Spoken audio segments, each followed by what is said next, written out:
Bom, galera, iniciando aí os nossos conteúdos do quarto bimestre, né? E, de certa maneira, encaminhando para o encerramento aí desse ano letivo conturbado, a gente vai tratar, né, de uma daquelas esferas terrestres, ou melhor, de uma daquelas esferas que formam aí o sistema Terra, que nós começamos ali no terceiro bimestre. E no terceiro bimestre, nós demos um foco ali, a gente acabou focando na litosfera, né, que é o relevo, que é a geologia que condiciona aquele relevo, as interações daquele relevo, né, tanto do ponto de vista aí dos agentes internos, também dos agentes externos que vão modelando este relevo. Vocês vão verificar que nós vamos voltar esse assunto de geologia, de relevo, do Brasil especificamente, lá no final da segunda série também, tá bom? O currículo funciona de uma forma espiral e a gente retoma esses assuntos posteriormente. Hoje, então, a gente avança para a atmosfera, que é uma daquelas esferas que nós estudamos. Lembrando, nós temos a litosfera, que era a geologia, para resumindo, né, geomorfologia, relevo. Nós temos a hidrosfera, então nós temos rios, mares, lagos, e nós vamos trabalhar aqui a atmosfera. Bom, então vamos lá iniciar o assunto de hoje, a atmosfera, clima, fatores e elementos. Antes, a gente vai entender aí o que é essa atmosfera, né, galera? Quando nós falamos da atmosfera, essa atmosfera é dividida em camadas. A gente tem, saindo aqui do planeta Terra, né, a troposfera, que é essa camada mais próxima, mais superficial, né, da atmosfera. Nós temos ali uma transição e nós entramos aí na estratosfera. Depois na mesosfera, que é já entrando no que nós chamamos aí de espaço, né? E a ionosfera, beleza? Então a gente entra aí já numa condição de espaço, de órbita, enfim. Bom, quando nós vamos estudar a atmosfera, é importante se ater principalmente à troposfera, que é essa camada mais superficial, próxima à superfície terrestre, né? Porque é aqui, galera, onde a gente verifica 75% dos gases, né? E aí a gente pode pensar no oxigênio, nitrogênio, outros gases como o CO2, tá bom? Além do vapor d'água, que é muito importante, já que ele tem uma grande capacidade de reter calor e, portanto, né, regular a temperatura. Então é aqui que importa, a troposfera principalmente.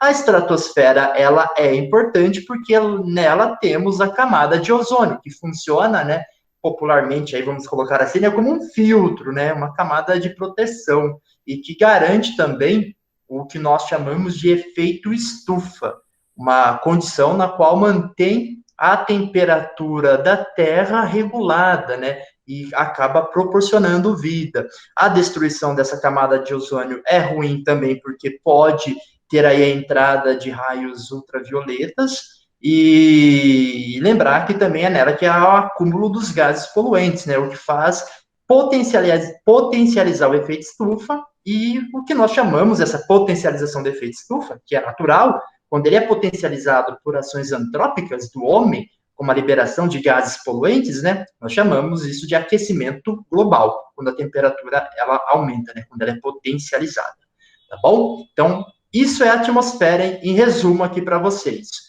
Bom, avançando, a gente verifica essa distribuição do clima no mundo. É muito fácil, né, a gente lembrar do clima do Brasil, vocês sabem, o clima do Brasil predominante é o tropical, mas não apenas. Nós temos outros climas aqui no nosso território, e a gente vai verificar que esse clima praticamente ele obedece até uma lógica latitudinal. Porque quanto mais próximo ao Equador, mais quente, quanto mais próximo aos polos, mais frio. Bem simples, né? Só que a gente vai entender aqui que não é só isso, tem outros fatores também, beleza? Mas daqui a pouco a gente avança. Antes de avançar, vamos definir primeiro aqui o que é clima, né? O que é clima, galera? Características analisadas em um mesmo espaço, em um grande intervalo de tempo, geralmente entre 20 e 30 anos. Então, vamos pegar, por exemplo, o Aleandro, que chegou aqui no início do ano. Aí, se alguém tivesse que explicar o clima para o Aleandro, o que vocês diriam, galera? que vocês falariam? Como é que vocês explicariam o clima para ele? Começo do ano, quente. Ótimo. Aí pro meio já é mais no friozinho. No final volta a ficar quente de novo. Você usou bem a questão da temperatura, Paulo. E quanto à umidade? Vamos pensar o seguinte, galera. Ontem eu vi uma matéria, né, sobre poucas chuvas aqui no centro-oeste brasileiro. Por que está tendo várias queimadas no Pantanal, no Cerrado? Por quê? Porque o clima no meio do ano ele é mais seco ou mais úmido? Mais seco. Mais seco. Chove menos. E nós aqui em Campinas, nós temos um clima muito parecido, né? Porque é o clima tropical. Nós estamos ali na transição, chegando próximo ao litoral. Mas aqui a gente fica nos meses de julho, agosto, quase inteiro sem chuvas, né? Então, chove menos em agosto, né? Ou melhor, no inverno, que é isso que nós estamos chamando, né? Então, vamos pegar aquilo que o Paulo disse. O verão nosso, a gente tem praticamente duas estações. Foi isso que o Paulo disse. Um verão quente, é mais quente, e apesar de estar estranho, né, a gente está caminhando para o verão, então uma temperatura mais baixa, né? Mas enfim, nós temos um verão mais quente e úmido, e nós temos um inverno com temperaturas amenas, porque não é tão frio assim, né? O inverno não é muito frio. Tem dias frios, mas em média, né, não é tão frio. E nós temos também uma condição de baixa umidade, né? Fica mais seco. Então, esse é o clima de Campinas, praticamente, resumindo, tá bom? Tempo, galera, é momentâneo. Dia, semana. Vamos dar um exemplo. Quem pode me dizer como é que tá o tempo hoje? Fresco, o sol tá com. Nublado, é isso? Nublado? O céu, O céu não tá tá fechado, ele estranho. tá aberto, mas tem algumas nuvens. O céu tá Às estranho, tá vezes bate bipolar. não. Bom, vocês resumiram aí. Então tá uma temperatura amena, tá fresco, né? Tá bem, não tá tão quente. E o dia ele tá em poucas não, né? Tem bastante nuvens, né? Então, sol entre nuvens, então esse é o tempo, tá bom? Então é importante diferenciar isso. Olha que perguntinha bonitinha, né? Que é sempre feita. Então, o clima eu analiso a característica do local ali, dou até um nome. Clima Hoje tá tropical. nublado. Está nublado hoje, exato, está bem nublado, tá bom? Então, clima tropical, clima equatorial, que é a característica do local. Tempo é condição do momento, é momentâneo. Beleza? Agora vamos lá para a questão dos elementos do clima, galera. Quando nós falamos em elementos do clima, nós temos primeiro a pressão atmosférica, e é importante entender isso, porque, galera, quando nós falamos de pressão atmosférica, a gente pode separar em três tipos aqui, né, ou interpretações para essa pressão atmosférica. A primeira, galera, está relacionado à altitude. Então, quando a gente tem uma altitude mais elevada, há uma menor pressão atmosférica. Por que há uma menor pressão atmosférica, galera? Porque a camada de ar sobre essa estrutura, né, de relevo aqui, ela é menor, como vocês podem ver aqui na imagem. Eu estou colocando o mouse aqui em cima, tá bom?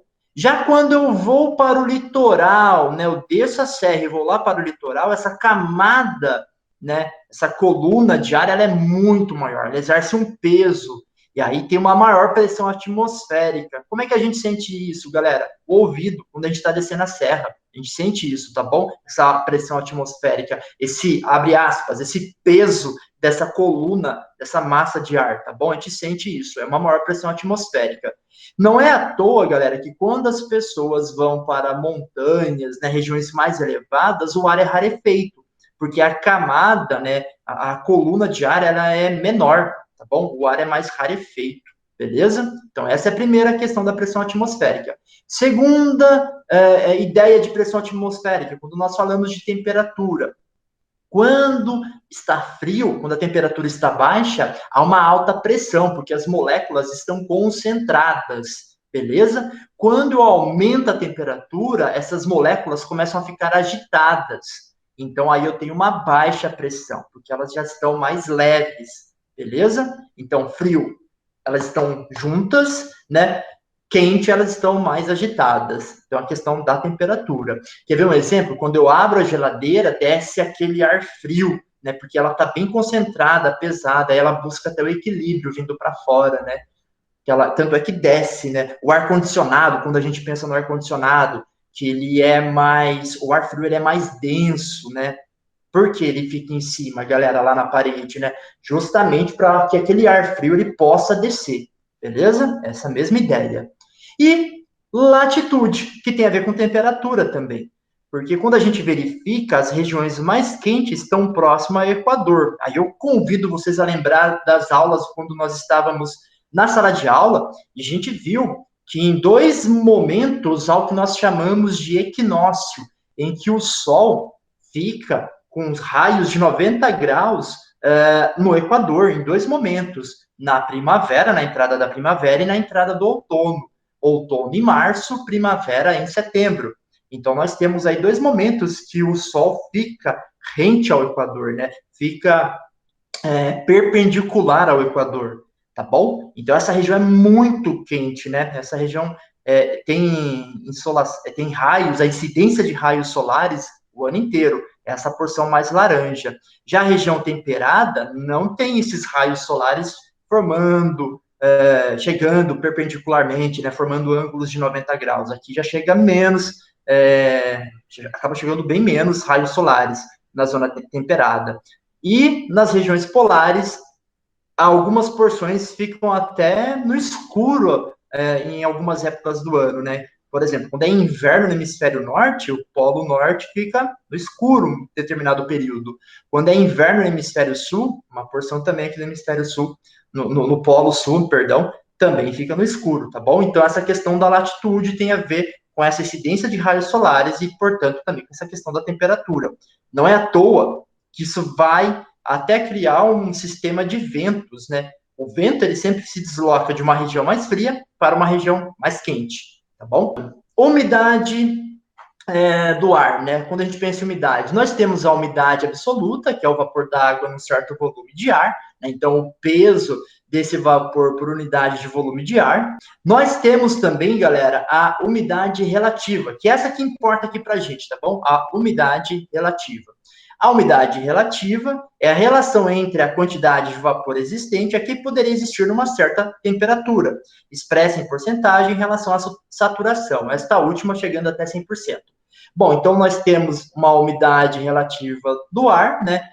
Então, aquele ar acaba concentrando, aquela camada de ar acaba concentrando vapor de água, né? E quando atinge um determinado volume, a uma determinada temperatura, atinge um grau de saturação e há chuvas, beleza? É isso, simplesmente.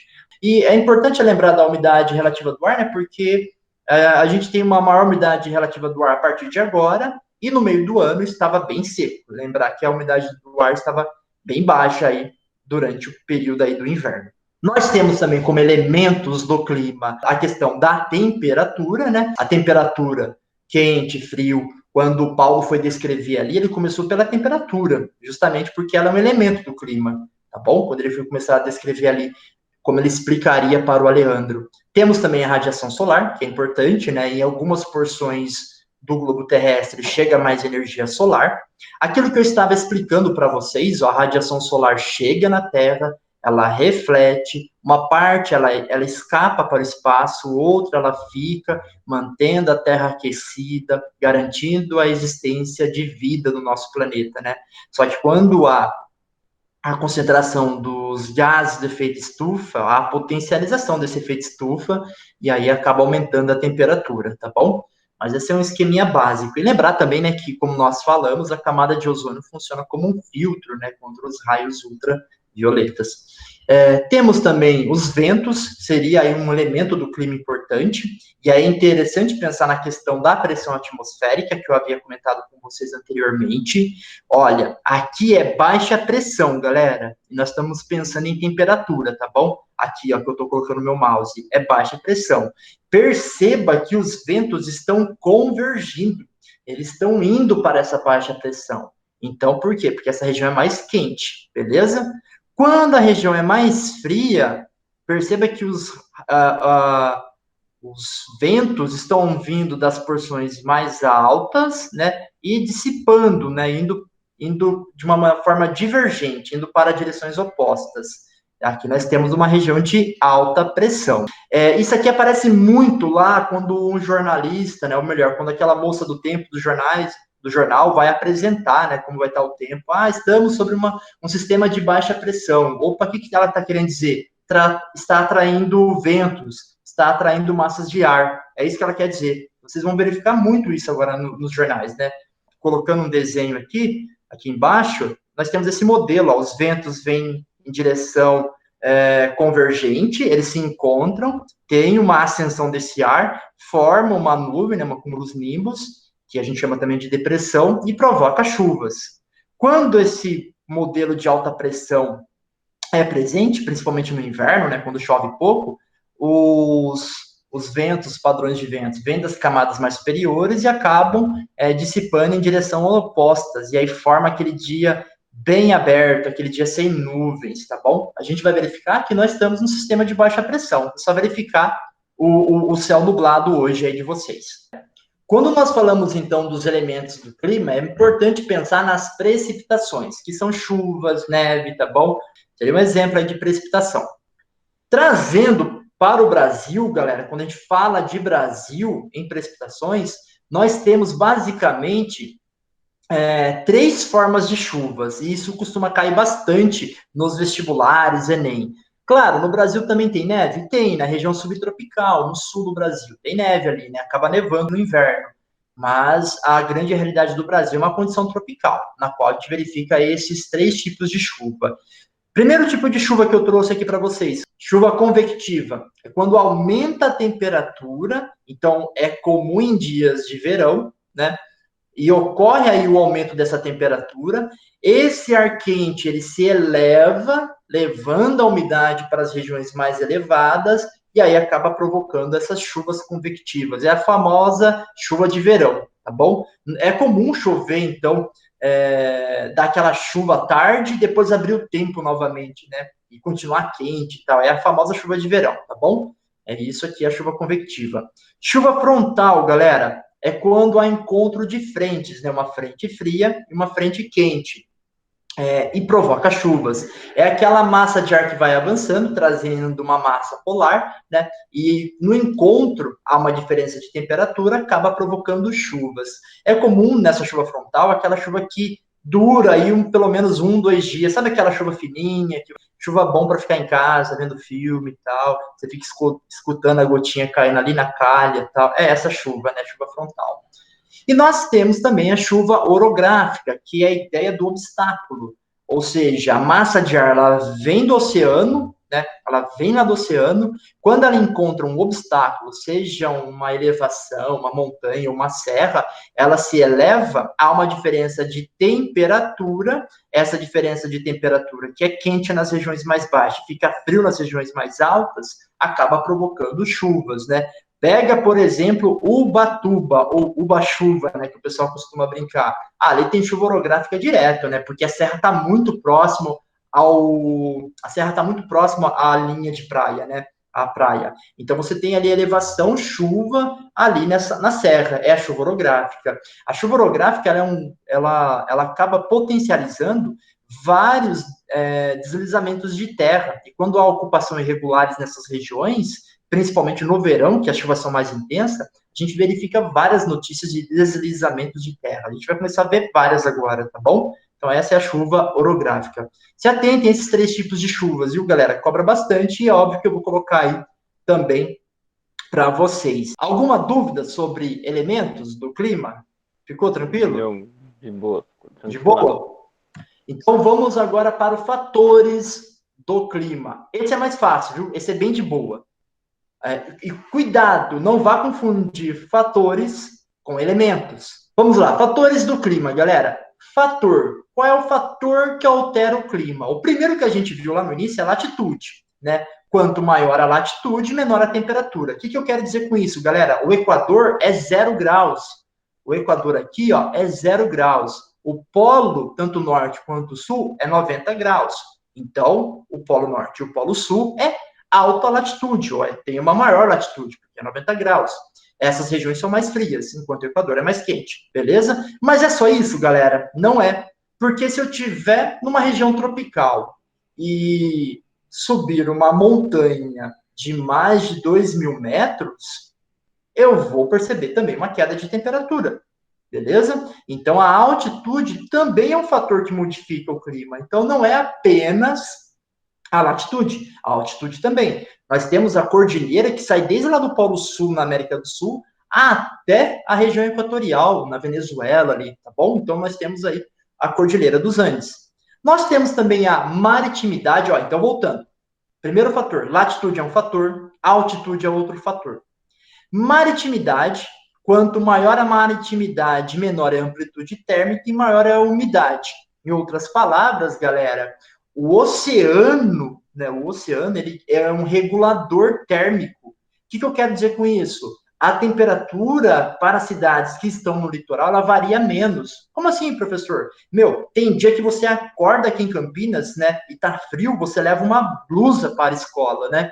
E chega meio-dia, tá quente, porque a temperatura aumentou bastante, né? Então, a mínima e a máxima é enorme a diferença, né? Então, estava, sei lá, 14 graus de manhã e meio-dia, 1 hora, estava quase 33 graus, né? Então, olha a diferença de temperatura, é enorme entre a máxima, entre a mínima e a máxima. No litoral, isso é menor, tá bom? Essa diferença, essa amplitude térmica é menor, a diferença entre a máxima e a mínima. Beleza? Então, é o que acontece. E também chove mais, porque está próximo ao oceano. Beleza? Maior umidade. Temos também um outro fator que é continentalidade. Se a gente pegar as cidades ou as regiões lá, por exemplo, do Pantanal, ali sim a continentalidade é mais presente, né? O que seria isso, galera? Quanto maior a continentalidade, maior a amplitude térmica e menor a umidade também, já que está longe do oceano. É menor a umidade. Agora, quer ver um exemplo, galera? Onde é muito quente de dia e é muito frio de noite? Deserto? Muito quente de dia é deserto. É o deserto, perfeito. A Nicole e o Paulo falaram aí. O deserto, então, ele tem como fator climático, não só, é a continentalidade, tá bom? É por estar em alguns pontos até distante, né? Está ali no interior do continente. Nós temos também como fatores do clima o relevo, que serve como facilitador, porque pode criar um caminho, uma planície, ou um obstáculo. Se é uma montanha, a massa de ar não consegue passar. Então, o relevo também é um fator do clima, tá bom? A Cordilheira dos Andes funciona como um obstáculo, a gente vai ver daqui a pouco. A vegetação também é um fator climático, daí a importância da floresta amazônica, né? Porque ela influencia na umidade devido à evapotranspiração.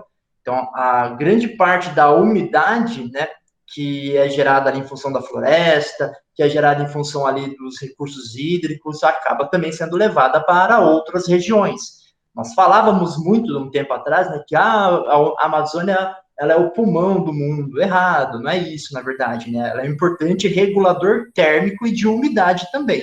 Tanto é que se a floresta amazônica for desmatada, ela acaba influenciando na nossa temperatura e nas chuvas aqui na nossa região. Por quê? Olha aqui, né? Já agora, relevo e vegetação. Boa parte da umidade da Amazônia, ela vem aqui da região do Atlântico, né? Porção equatorial do Atlântico, entra aqui na região da floresta amazônica. Também há aqui a evaporação ou a evapotranspiração, já que nós estamos falando da vegetação. Essas nuvens avançam, trocando umidade com as florestas, né? Então, ao mesmo tempo que chove, a evaporação também, em função dessa evapotranspiração da vegetação. Quando essa massa ela chega mais uma porção a oeste, ela tem um certo desvio, porque é um obstáculo, né? O relevo, que é a Cordilheira dos Andes.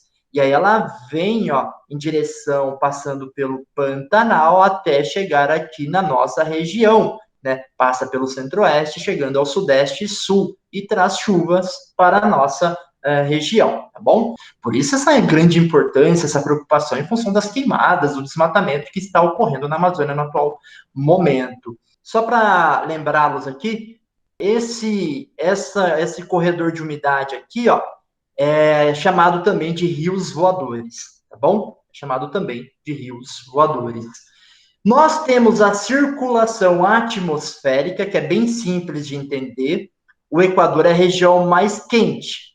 Se é mais quente, os ventos alísios, ó, eles vêm em direção ao Equador, que são essas linhas brancas, estão vendo? Elas estão vindo em direção ao Equador. Galera, vindo em direção ao Equador, vai provocar mais chuva nessa porção. Nós chamamos essa porção aqui de baixa pressão, porque é mais quente. Enquanto essas regiões aqui de onde os ventos estão saindo, né, a 30 graus norte ou a 30 graus sul, é alta pressão. Eu já vou colocar um esquema para vocês entenderem, beleza? E a região do polo é mais frio, como a gente já falou. Então, esse esquema aqui é importante, porque há um esquema aqui que mostra essa troca de movimentos, né, na atmosfera em função da diferença de temperatura. E essa diferença de temperatura tem muito a ver com aquela inclinação da Terra, tem muito a ver com os raios solares, ou como os raios solares incidem sobre o nosso planeta, tá bom? A aula lá de movimento de translação e rotação no início do ano. Quando esses ventos se encontram no Equador, nós chamamos isso de zona de convergência intertropical. Olha o nome, zona, a região do Equador, de convergência, de encontro de massas de ar, intertropical. Intertropical, porque está entre os trópicos. Trópico de Câncer, no hemisfério norte, trópico de Capricórnio, no hemisfério sul. Então, é intertropical, beleza? Então, nós temos aqui essa zona de convergência intertropical. Essa troca, né, essa circulação, esse movimento da atmosfera, é chamado também de célula de Hadley. Se nós estivéssemos em sala de aula, nós iríamos aprofundar um pouquinho mais sobre isso, tá bom? Mas é só pensar, galera.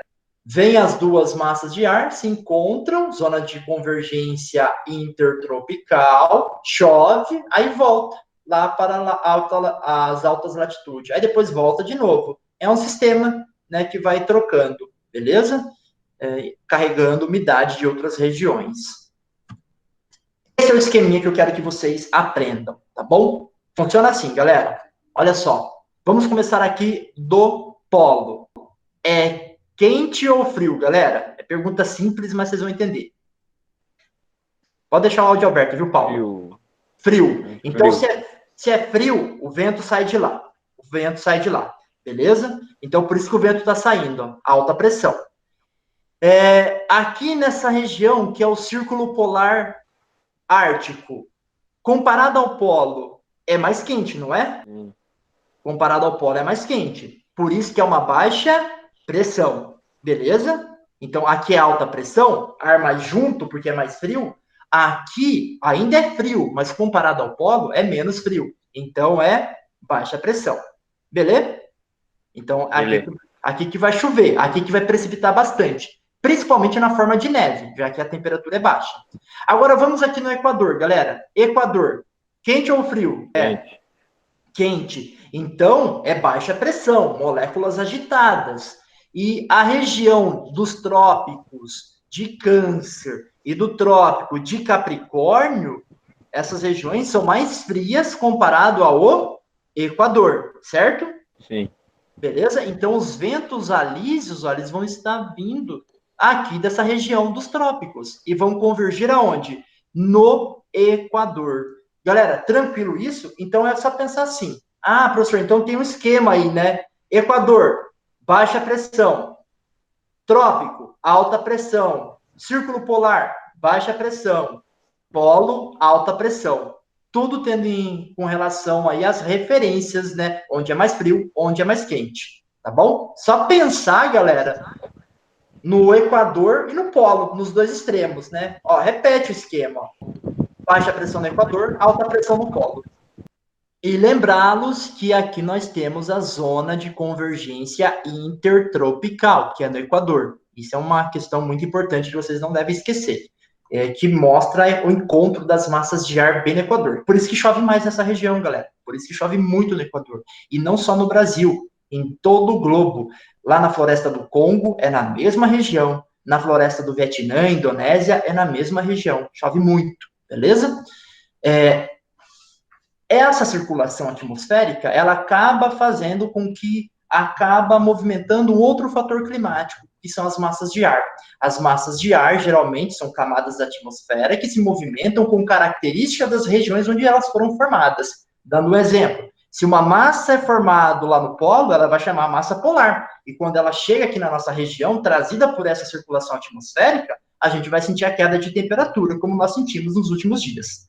Quando uma massa de ar é formada aqui na região tropical, ela vai levar as características, quente e úmida, se é no oceano, por exemplo. Ou se é lá no Equador, né, e essa massa de ar é formada no oceano e no Equador, ela é quente e úmida também, tá bom? Se é formado lá no meio do continente, ela não vai ser úmida, né? Porque ela é formada no meio do continente, ela vai ser quente e seca.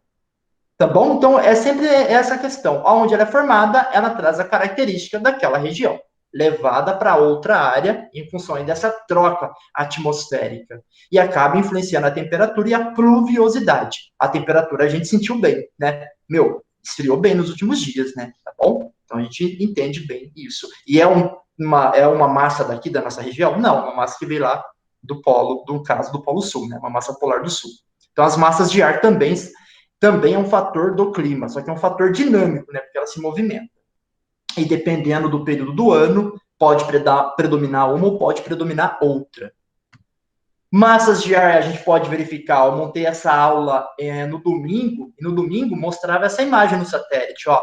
As massas de ar vindo lá da Amazônia se encontrando com as massas de ar aqui do Atlântico. Olha só, isso aqui é do domingo, ó, dia 1/11 de 2020, né? Aí, por isso a gente acaba verificando, ao encontro dessas massas de ar, tanto polar, massa tropical atlântica e a massa equatorial e continental, vindo lá da floresta amazônica. Olha que interessante, galera, formou um corredor de umidade, né? Formou um corredor de umidade. Esse corredor de umidade eu chamo de zona de convergência do Atlântico Sul. Ó, mais outro nome aqui, né? É o encontro de duas massas de ar, equatorial e a tropical do Oceano Atlântico. Beleza? Forma um corredor de umidade. É a zona de convergência do Atlântico Sul aqui no Brasil. Tô dando uma aprofundada, tá bom? Não se assustem com essas palavrinhas, é bem de boa. Tá falando só do encontro de massas de ar provocando chuvas. Por último, o último fator climático são as correntes marítimas. Galera, correntes marítimas são praticamente rios dentro do oceano. As correntes marítimas são geradas pelo aquecimento desigual das superfícies líquidas provocadas pela radiação solar e sistemas de ventos. Então, a mesma ideia de circulação atmosférica, nós temos também uma circulação no oceano, como mostra esse desenho aqui. Porque no polo as águas são mais frias e no Equador as águas são mais quentes, tá bom? Então, é o mesmo esquema para o movimento da atmosfera. Serve também para a gente pensar aqui as correntes marítimas. As correntes, galera, quentes aumentam a precipitação em altas e médias latitudes, ou seja, provocam mais chuvas. Não é à toa que, por exemplo, a corrente do Golfo sai aqui da região do México, Estados Unidos, e vai em direção ao norte da Europa e provoca chuvas nessa região, sobretudo na Inglaterra, tá bom? Porque ela aumenta as chuvas e acaba regulando até a temperatura lá. Já as correntes frias contribuem para a formação de desertos, e isso acontece porque as massas de ar condensam sobre o mar frio, rumando para o continente massas de ar seca. Isso aqui, galera, eu vou ficar devendo um esquema para vocês. O que eu vou pedir para vocês agora é, guardem apenas essa informação, que a gente volta a trabalhar isso no segundo momento. Corrente fria influencia a formação de deserto. Guardem essa informação por enquanto, tá bom? Aí nós temos um esquema dessas correntes marítimas. E olha o que eu quero chamar a atenção de vocês, ó. Corrente fria de Humboldt, forma o deserto do Atacama. Corrente da Califórnia, forma o deserto da Califórnia. Deserto do Saara, temos aqui uma outra corrente. Deserto do Kalahari, tem uma corrente fria aqui passando perto, a corrente de Benguela. Deserto lá da Austrália, temos uma outra corrente. Então, sempre também tem a associação de corrente fria e deserto. Mas a gente vai aprofundar isso em outro momento, tá bom? Meu povo, a gente fecha aqui essa aula e depois eu coloco um bônus aqui para vocês falando sobre alguns fenômenos climáticos, beleza? Bom, galera, então nós paramos daqui, né, na nossa aula, no nosso plantão, e eu falei que queria vir com um bônus, né? Na verdade, eu só queria chamar a atenção de vocês para 2 exercícios dissertativos que eu coloquei aí no roteiro de estudo de vocês. Um mostra aí o mapa da América do Sul e fala também da área de ocorrência de precipitação de neve, né? Percebam que é mais na porção sul da América do Sul, aquela ideia, né? Maior a latitude, quanto mais próximo dos polos, mais frio é, e portanto a gente verifica a ocorrência de neve, sobretudo Argentina, Uruguai, Chile, enfim. Cabe destacar também que temos aqui a Cordilheira dos Andes, uma cadeia de montanhas, né? E quanto maior a altitude, também mais frio é. Então a gente acaba encontrando aí também, né, a ocorrência de precipitação na forma de neve, tá bom? Prestem atenção nisso. Outro ponto que eu queria chamar a atenção de vocês é esse mapa também do estado de São Paulo. Tem uma relação com 2 cidades, Ubatuba e São Paulo. Percebam que Ubatuba está no litoral, né? Então está no nível do mar, uma baixa altitude, enquanto São Paulo está a mais de 600 metros de altitude. Galera, tem uma questão ainda da altitude muito presente que vai influenciar na temperatura. Se atentem aqui na legenda. Outro ponto, Ubatuba está no litoral, São Paulo está mais no continente, mais dentro do continente, né, mais no interior. Então, também vai influenciar a precipitação média, as chuvas, beleza? Se atentem a esse exercício. Eu queria chamar a atenção de vocês também sobre a questão das depressões frontais, né, que são esses avanços de massas de ar que vêm sobretudo aqui das regiões do Oceano Atlântico. No inverno vem do Oceano Atlântico e do Polo, né, a massa polar atlântica. A gente vai trabalhar esse assunto lá na segunda série, então a gente vai perceber que esses ciclones extratropicais são chamados aí de depressões frontais, ocorrem aí em médias e altas latitudes, né? Tem uma formação em altas e médias latitude, ali na região subtropical, transição com a tropical, tranquilo, e a gente verifica, né, o encontro de massas, né, são as zonas limite, onde vai provocando chuvas, como está representado nessa imagem aqui, um sistema de baixa pressão, que atrai ventos, provoca chuvas, a gente viu isso em aula, e vai avançando para o território brasileiro, tá bom? A gente tem também aqui a descrição de ciclones extratropicais, que são tufão, furacão, né? É a mesma coisa, na verdade, tufão, furacão, né? São apenas nomes diferentes para o mesmo fenômeno. Geralmente, a velocidade do tufão e do furacão é em torno de 120 km por hora até 200 km por hora, beleza? A gente acaba verificando a ocorrência na região oeste, nordeste e norte do Pacífico, no Oceano Índico e no norte do Oceano Atlântico, né? Nos Estados Unidos, como está mostrando aqui esse furacão avançando sobre a península da Flórida. O diâmetro, né, a extensão dele é em torno de 160 quilômetros até 600 quilômetros de diâmetro, ou seja, é muito grande.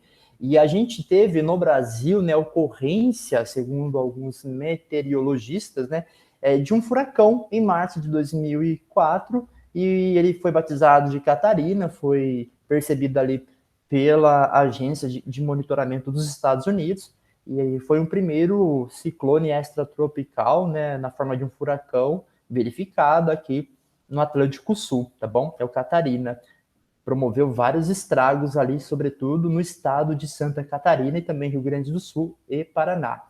Galera, tem como exemplo desse fenômeno, em setembro de 2007, quando nós tivemos 3 furacões no Oceano Atlântico, né, na região aí tropical do Oceano Atlântico, chegando aí na região do México, passando pela América Central, Cuba e atingindo o sul dos Estados Unidos, né? Nós temos aqui uma imagem com o Kátia, o Irma e o José, 3 furacões, né, galera? E esse período foi marcado aí, né, também por uma questão desse debate, que é o aumento a potencialização desses fenômenos naturais em função das mudanças climáticas, né? Eles estão mais intensos, há esse debate também colocado. Tranquilo? É importante destacar que a formação dos furacões ocorre da seguinte maneira. Eu trouxe um esquema aqui que dá para entender facilmente, né? Nós temos as águas que são aquecidas nas regiões tropicais e equatoriais, né? Então a água evapora da superfície do oceano e entra em contato com as massas de ar frio formando nuvens. Então, a gente consegue verificar nessa imagem aqui a ascensão desse ar quente e o encontro com esse ar frio. Aí, depois, uma coluna de baixa pressão gera ventos em espiral. Aquela ideia que a gente comentou, né, galera? Esse vento vai formando, né, em espiral em função dessa diferença de temperatura. O ar quente vai subindo, né, formando esse espiral. À medida que a pressão da coluna central, que é esse olho aqui, né, que é formado a partir daqui, a gente verifica, à medida que a pressão da coluna central, o olho, se debilita, ou seja, né, forma uma caída, a velocidade do vento aumenta ao seu redor. Então, nós temos aqui uma velocidade aumentando, e aí está formado o furacão nos oceanos, né? E aí a gente pode verificar que a força de rotação da Terra é menor próxima do Equador, porque é o maior diâmetro, né? Quanto mais próximo do polo, menor o diâmetro. No Equador é maior esse diâmetro, né? Então a força de rotação é menor no Equador. Por isso os furacões se formam a mais de 5 graus de latitude, ou 550 quilômetros do Equador. A gente pode verificar que os furacões eles são formados praticamente aqui na região tropical, bem próxima à região do Equador, né, a zona equatorial. E a gente verifica aqui nessas direções e sentidos, né, e como havia falado, acontece aqui no Atlântico, sobretudo no Atlântico Norte, no Oceano Índico, aqui no Pacífico Sul e também no Pacífico Norte, na Pacífico Sul, Austrália e Nova Zelândia, Pacífico Norte, Japão, né, região das Coreias ali, tá bom? E China. Eles são também divididos em categorias, né? Então nós temos categoria de 1 a 5.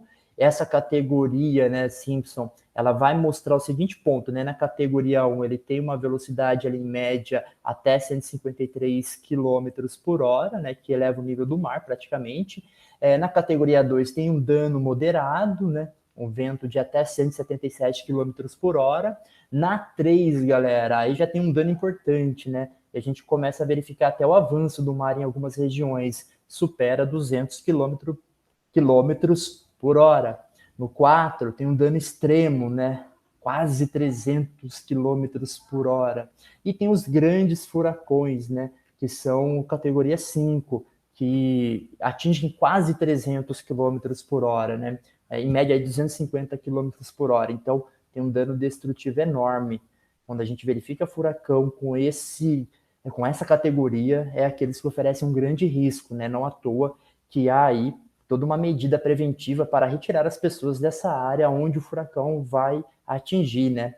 Beleza? Cabe lembrar que quando o furacão ele se forma no oceano, ele vai com força, mas quando ele atinge o continente, ele vai perdendo força gradativamente, tá bom? Ainda sobre fenômenos climáticos, galera, é importante não confundir o tornado com o furacão.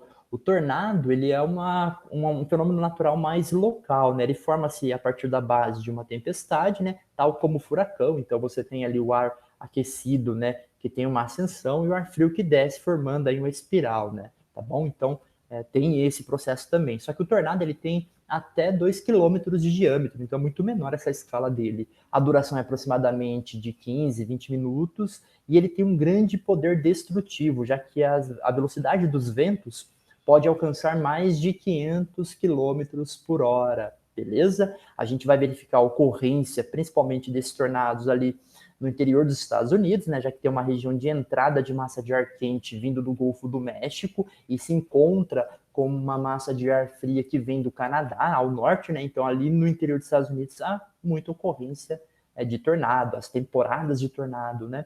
A gente vai verificar que aqui na região sudeste, né, e sul também tem ocorrência, né? Há um tempo atrás teve a ocorrência do tornado de Indaiatuba, na região aqui entre os limites administrativos de Campinas e Indaiatuba. Se vocês colocarem no YouTube, vocês vão ver esse tornado, tá bom? E também tem outros aí, sobretudo na região sul do Brasil também. Ok, galera? Bom, meu povo, era isso que eu fiquei devendo para vocês. Grande abraço e até o próximo plantão.